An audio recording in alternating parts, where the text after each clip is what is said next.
Wait a minute, was my mother wrong? My mom always said that a relationship works best when two whole people come together to share their lives. I mean, she really emphasized the two whole people part. And for years, I took that as gospel. It shaped the way I thought about dating, about love and partnership.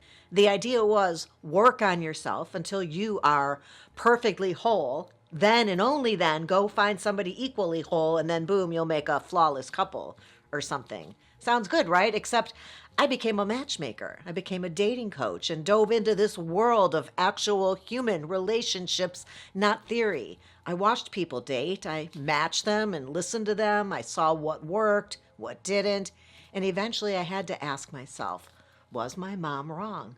I mean, don't get me wrong, I adore my mother. A lot of you love her too. She's at the end of every episode. She's also wise and wonderful, and she makes a Caesar salad that has its own fan club.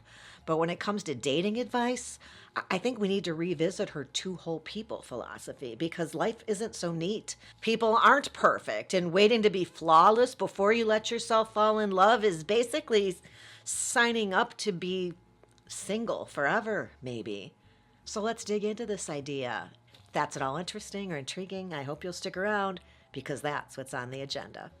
Let's start with Mom's original idea. Her philosophy was simple. Two whole people make the best couple, which makes sense. I mean, if you've got your act together and your partner does too, you're less likely to drag each other down. Things are going to go easily, swimmingly. And sure, that works in theory. But let's be a little bit honest here. Have you met many people? Does everybody have their act together entirely? If we waited to be whole before dating, the wedding industry would probably go extinct tomorrow. We'd all just sit around journaling and meditating and color coding our issues until we were 90. So while my mother's idea has a lot of truth in it, the problem is that it can make people think they're not allowed to partner until they've achieved some mythical state of finished human being. Spoiler alert, that state doesn't exist. The only people who seem perfect are the ones who just met you and are still trying to impress you. You don't need to be perfect, you just need to be a work in progress, right? Think of yourself like a house under renovation. You've got some rooms that are absolutely gorgeous, fresh paint, new furniture, Instagram ready. And then you've got some rooms where you're still figuring out what to do with the wallpaper.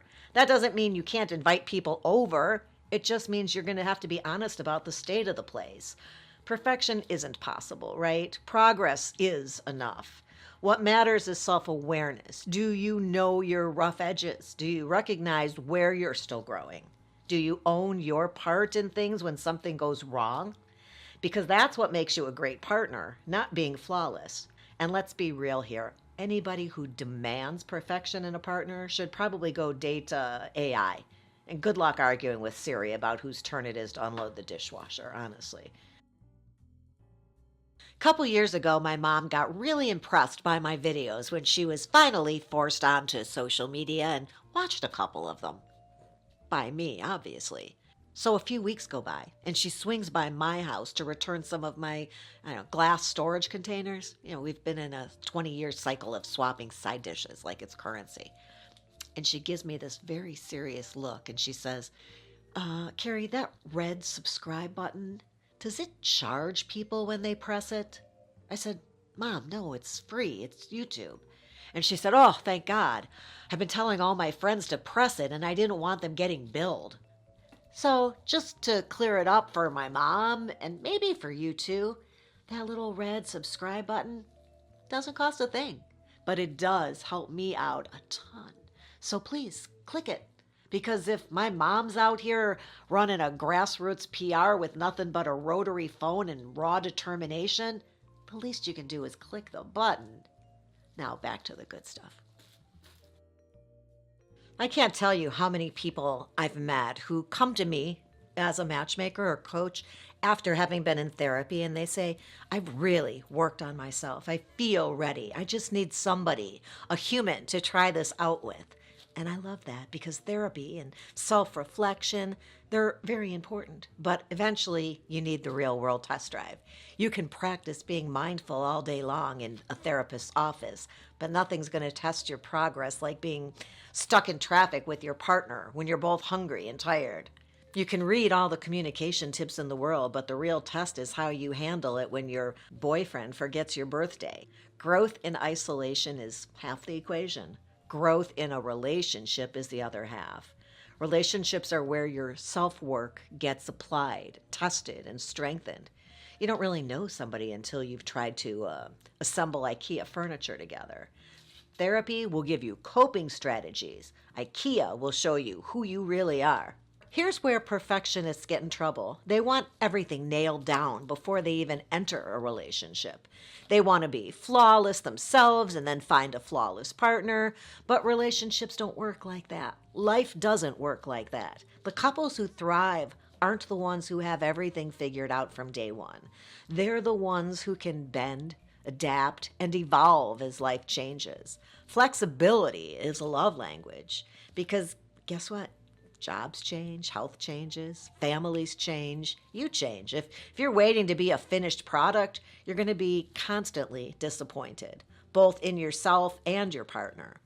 The best relationships are the ones where two people can say, hey, I'm not perfect, you're not perfect either, but we're willing to grow and adjust together. That's where the magic happens. Because if you need your relationship to be perfect, well, you might as well date a mannequin.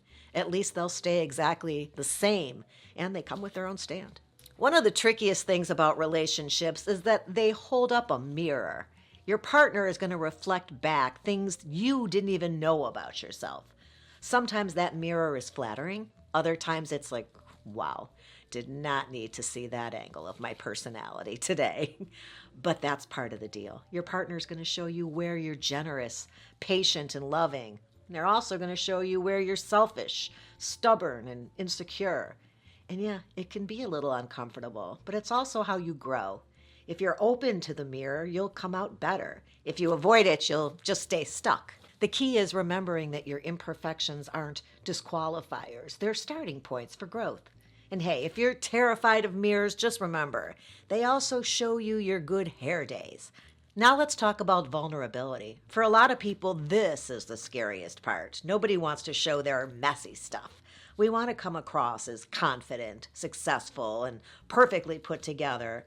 But let me tell you, nothing builds intimacy faster than vulnerability.